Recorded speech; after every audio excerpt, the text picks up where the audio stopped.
This is a Hope 1032 podcast.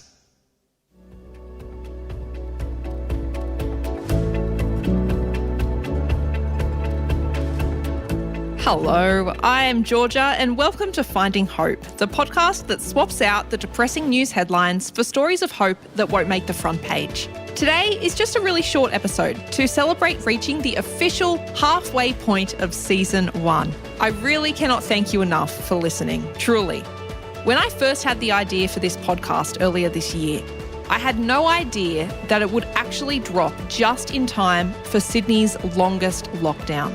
To have this podcast out into the world, spreading hope and light in a really dark and messy time has been a real joy, and it definitely has God's fingerprints and timing written all over it.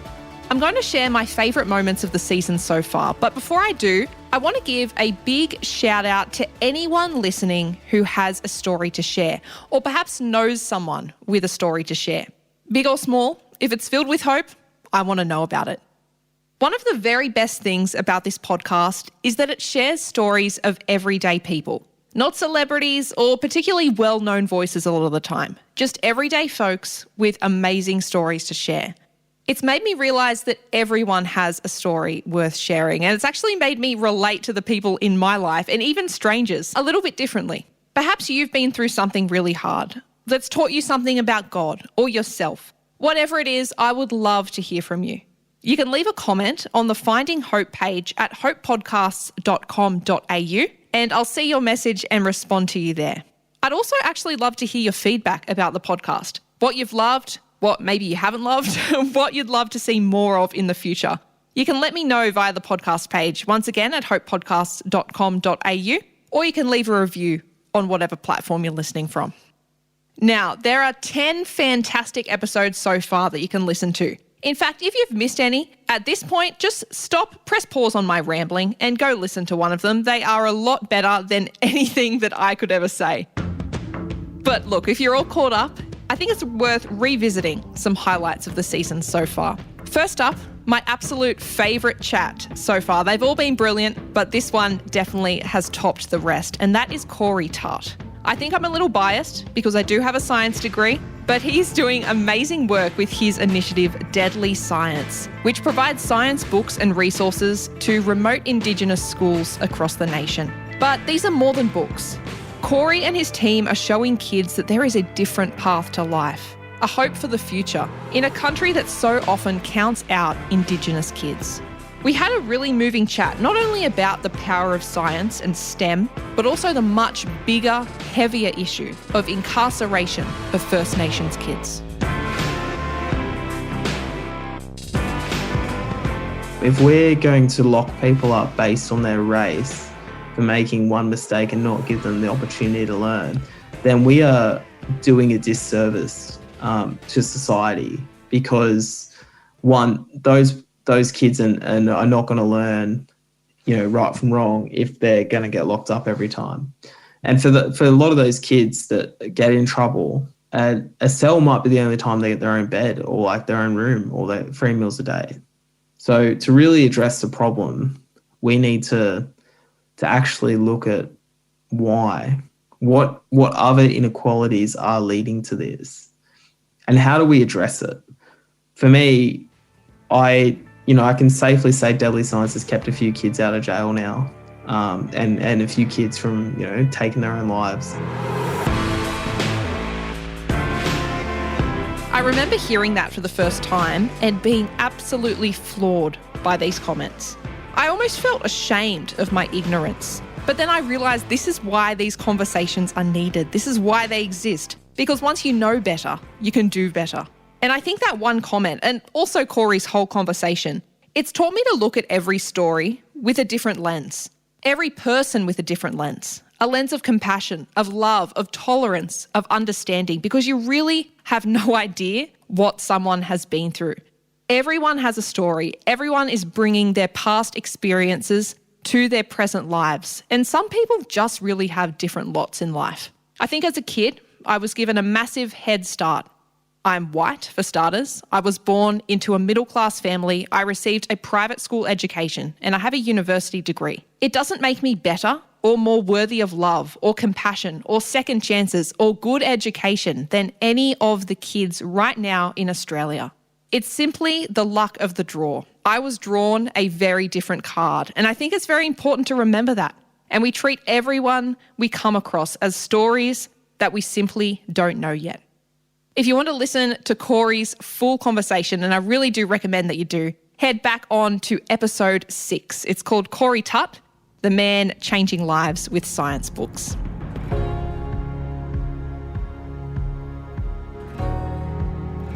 The next highlight I want to share is from Rebecca Oates. We met Rebecca in episode 7, and she's an absolute powerhouse. She owned a hairdressing business in Perth, where she lived with her husband and 4 children.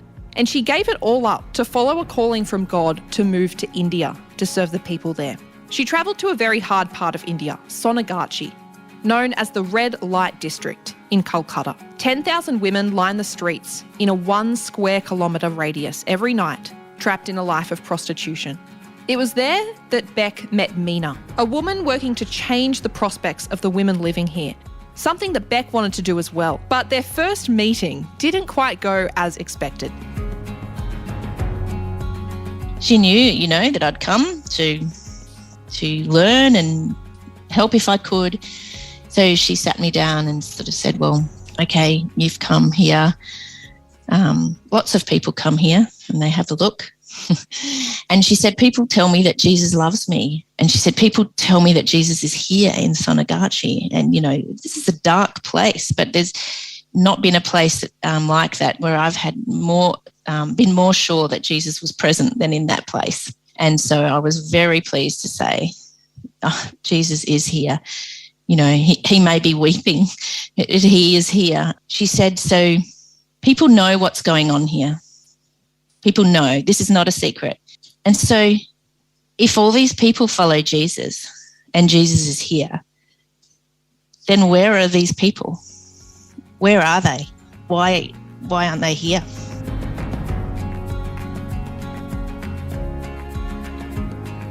The reason that I love this moment so much is that it reminded me what it means to be a Christian and a follower of Jesus. So often, I think we can live very insular lives and worry about reading our Bible and praying for the right things and going to church, which are all really important, don't get me wrong.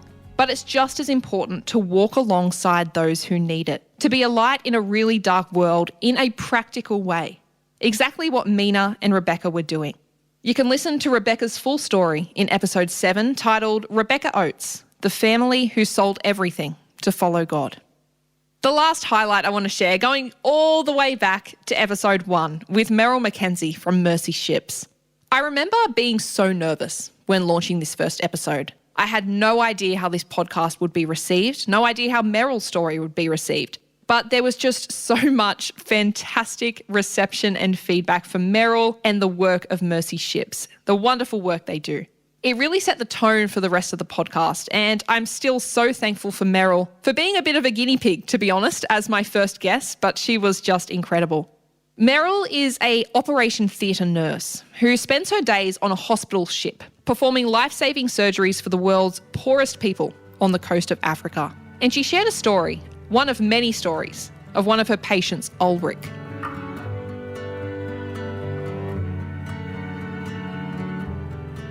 So we do an orthopaedic program, making the lame to walk, or helping the lame to walk, straightening legs. And Ulrich is about 16, and he'd suffered birth trauma to his knees and in muscle contractures. And it's very hard to explain how he walked, except to say that his feet faced forward, his knees faced backwards, and he was bent over at the knees and walked with 2 sticks. So he was probably about 18 inches off the ground, and he was about 16. He had 2 surgeries, one on each leg, to straighten that particular deformity out.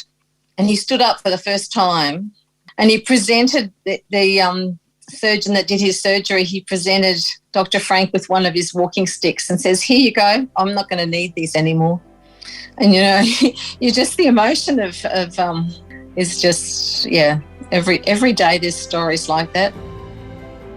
Like I said, that is just one of thousands, literally thousands of lives that have been changed by the work of Meryl and Mercy Ships. You can scroll all the way back down to episode 1. It's called Meryl Mackenzie, the nurse who lives on a boat. Look, those are just 3 highlights that I love, but honestly, go and check out any or all of the first 10 episodes. I'd love for you to check out those chats. And thank you so much to you for coming along for the ride. I'll be back next week to start the second half of the season. There are 10 more fantastic episodes to get to before the end of the year. Until next time, look after each other. Maybe ask your friends or family or neighbours or the guy behind you in the supermarket line how they are. You might just find out a bit of their story and be all the richer for it. And after all, that's what life's all about, hey? As always, I'll leave you with a Bible verse. This one is actually one of my very favourites. For from Christ's fullness we have all received grace upon grace. John chapter 1, verse 16. Catch you next time.